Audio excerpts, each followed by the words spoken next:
Assalamualaikum warahmatullahi wabarakatuh. Dan pada video kali ini kita akan membahas tentang hijrah Rasulullah ke negeri Taif. Tatkala Rasulullah Shallallahu Alaihi Wasallam melihat orang-orang Quraisy mulai berani menghina dirinya, ia bermaksud pergi menemui orang-orang Bani Thaqif di kota Taif. Rasulullah pergi ke Taif dengan bermaksud meminta bantuan dan pertolongan dari mereka untuk menghadapi kaumnya, hingga ia dapat menunaikan perintah Allah Subhanahu wa Ta'ala, yaitu menyiarkan dakwah Islam. Orang-orang Taif tinggal di dekat kota Makkah, dan Rasulullah Shallallahu Alaihi Wasallam masih mempunyai hubungan kekerabatan dengan mereka karena Ibu Hashim ibnu Abdul Manaf, yaitu Atikah As-Sulamiyah, berasal dari Bani Salim ibnu Mash'ur. Sedangkan Bani Salim adalah halif sekutu Bani Thaqif. Rasulullah Shallallahu Alaihi Wasallam berangkat menuju Taif dengan ditemani bekas hamba sahayanya, yaitu Zaid ibnu Harithah. Sesampainya di Taif, Rasulullah disambut oleh pemimpin-pemimpin Taif, yaitu mereka bertiga, Abdul Yalil, Mas'ud, dan Habib. Semuanya anak Ammar ibnu Umair Al-Thaqafi. Lalu Rasulullah mengemukakan maksud kedatangannya, yaitu meminta pertolongan dari mereka untuk membantunya sehingga ia dapat menunaikan dakwahnya. Akan tetapi mereka menolak permintaan Rasulullah dengan tolakan yang sangat buruk. Dan Rasulullah Shallallahu Alaihi Wasallam tidak melihat adanya tanda-tanda kebaikan pada diri mereka. Pada saat itu Rasulullah Shallallahu Alaihi Wasallam meminta kepada mereka agar hal tersebut jangan mereka siarkan, supaya orang-orang Quraisy tidak mengetahuinya. Jika orang-orang Quraisy mengetahui hal ini, niscaya tekanan mereka akan bertambah keras karena mereka mengetahui bahwa Rasulullah meminta bantuan dari orang-orang Taif untuk memusuhi mereka. Akan tetapi orang-orang Thaqif tidak mau memenuhi apa yang diharapkan oleh Rasulullah Shallallahu Alaihi Wasallam.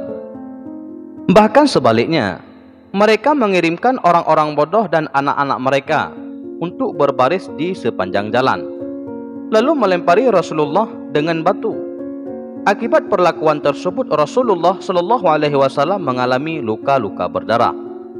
Pada saat itu, Zaid ibnu Harithah selalu menjadi perisai Rasulullah dari lemparan batu. Akhirnya Rasulullah Shallallahu Alaihi Wasallam sampai pada sebatang pohon anggur yang rindang, lalu berteduh di bawahnya. Pohon anggur itu terletak di sebelah kebun milik At-Tabah dan Syaibah, keduanya anak Rabi'ah, dan mereka merupakan musuh Rasulullah Shallallahu Alaihi Wasallam. Pada waktu itu mereka berada di dalam kebun. Melihat keduanya berada di dalam kebun, Rasulullah Shallallahu Alaihi Wasallam tidak suka, tetapi ia hanya bisa berdoa, "Ya Allah, sesungguhnya aku mengadu kepadamu tentang lemahnya kekuatan diriku dan remehnya aku di mata manusia. Wahai Zat yang Maha Penyayang di antara para penyayang, Engkau adalah Rabb orang-orang yang lemah, dan Engkau adalah Rabbku. Kepada siapapun Engkau serahkan diriku, selagi Engkau tidak murka kepadaku, maka aku tidak peduli dengan hal itu." Itulah doa yang dipanjatkan oleh Rasulullah Shallallahu Alaihi Wasallam. Tatkala keduanya anak Rabi'ah melihat Rasulullah mengucapkan doa tersebut, keduanya merasa kasihan.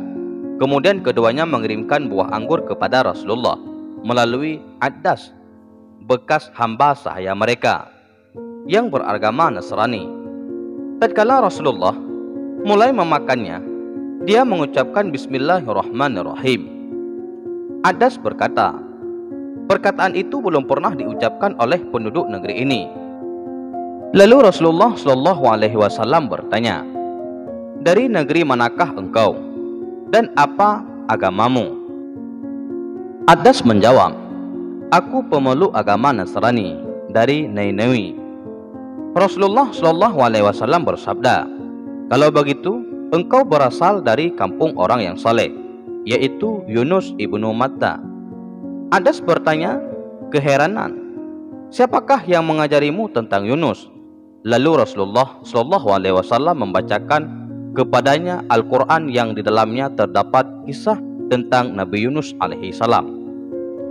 Tatkala Adas mendengarkan hal tersebut, lalu ia langsung masuk Islam.